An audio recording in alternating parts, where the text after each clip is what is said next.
మనందరినీ మొక్కలు పెంచుకోవాలి. మొక్కలు అంటే రకరకాలు ఉన్నాయి. నీళ్ళనిచ్చే మొక్కలు ఉంటాయి, ఫలసానిచ్చేటువంటి మొక్కలు ఉంటాయి, బాగా ఏమంటారు బాగా అందంగా కనపడే పూల మొక్కలు లాంటి పెద్ద పెద్ద చెట్లు ఉంటాయి. వాటిలో ఉపయోగం ఏంటి? ఒక చెట్టు నాటే ఉపయోగం ఏంటి చెప్పండి. మీరు ఎప్పుడైనా గమనించారా? పెద్ద పెద్ద సిటీస్ లో పిచ్చుకలు కానీ ఇవన్నీ కనపడుతున్నాయా? పిచ్చుకలు గుర్తుల్లో కానీ ఎక్కడన్నా పెద్ద పెద్ద టౌన్లో కనపడుతున్నాయా? లేవు, ఆవాసం లేదు. పిచ్చుకలు ఏం చేస్తాయి చెప్పండి? ఒక చోట తిన్నటువంటి ఒక ఆహార పదార్థాన్ని మలం ద్వారా వేరే చోట అవి కూర్చున్నప్పుడు అక్కడ విత్తనాలు పడిపోయి అక్కడ చెట్లు వస్తాయి. మీకు తెలుసుకోలేదు, నెల్లూరు జిల్లాకి ఖండా జిల్లా నుంచి బాతులు వస్తాయి, అక్కడ గుడ్లు పెడతాయి, వాటి పిల్లలు చేసి తర్వాత వెళ్ళిపోతాయి. మరి అక్కడే ఆ సరస్సు కానీ ఆ కోనేరు కానీ ఆ నీళ్ళు లేకపోతే ఆ జీవజాతులు దొరుకుతాయా? బతకవు. ఇప్పుడు చూడండి, పిచ్చుకలు ఎక్కడ ఉంటున్నాయి? మన ఇళ్ళ కూడల్లో ఎక్కడన్నా ఆవాసాలు పెట్టుకుంటాయి. కారణం ఏంటి? చెట్లు లేకపోవడమే.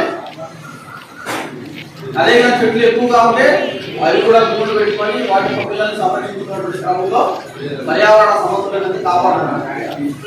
ఈ క్రమం ఏంటి? మనము బతకాలి, మనతో పాటుగా ఉన్నటువంటి జీవితాలు కూడా బతకాలి.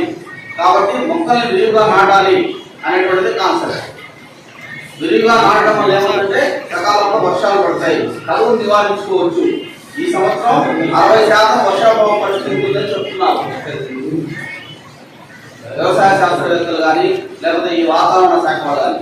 అత్యంత వేడి సంవత్సరము మరియు 60% పైగా కరువు రావడానికి అవకాశం ఉన్నటువంటి సంవత్సరం ఇదే. కరువు వచ్చినప్పుడు ఏమవుతుంది? ఆటోమేటిక్ గా ఆహార ధాన్యాల రేట్లు పెరిగిపోతాయి.